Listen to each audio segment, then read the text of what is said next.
మంగళం జరిగి తీరుతుంది. ఎక్కడ సీతమ్మ తల్లి యొక్క వైభవం కీర్తింపబడిందో అక్కడ మంగళం జరిగి తీరుతుంది. అంత పరమోత్కృష్టమైనటువంటి రామాయణాన్ని ప్రారంభం చేస్తూ బాలకాండలో ఒక అద్భుతమైనటువంటి శ్లోకంతో ప్రారంభం చేస్తారు మహర్షి. ఆయన అంటారు, తపస్వాధ్యాయ నిరతం తపస్వీ వాగ్విదాంవరం నారదం పరిపప్రచ్చర్ వాల్మీకిర్ మునిపుంగవం. అందులో అంటారు,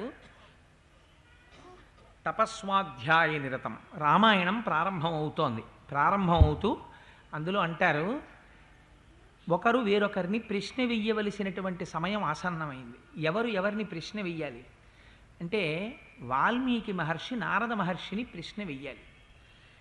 ఎవరిని ఎవరు ఎంత అందంగా ఇచ్చారో చూడండి. ఇవ్వడం తపస్వాధ్యాయ నిరతం తపస్వీ వాగ్విదాంవరం నారదం పరిపప్రచ్చర్ వాల్మీకి మునిపుంగవం. నారద మహర్షిని ఉద్దేశించి పరిప్రశ్న వెయ్యడానికి సిద్ధపడుతున్నారట ఎవరు? వాల్మీకి.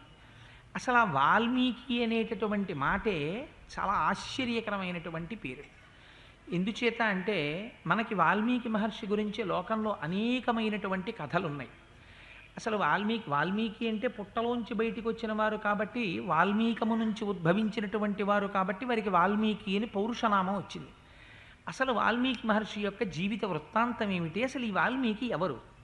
ఈ ప్రశ్న స్కాంద పురాణంలో వేశారు. స్కాంద పురాణంలో వ్యాస భగవానుడు సనత్కుమారుణ్ణి అడిగాడు, వాల్మీకి ఎవరు?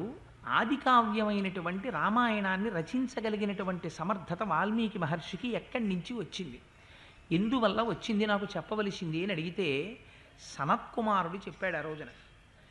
వాల్మీకి మహర్షి యొక్క అంశ చాలా ఆశ్చర్యకరమైంది. ఎందుచేత అంటే, పూర్వం సుమతి కౌశికి అనబడేటటువంటి ఇద్దరు దంపతులు ఉండేవారు.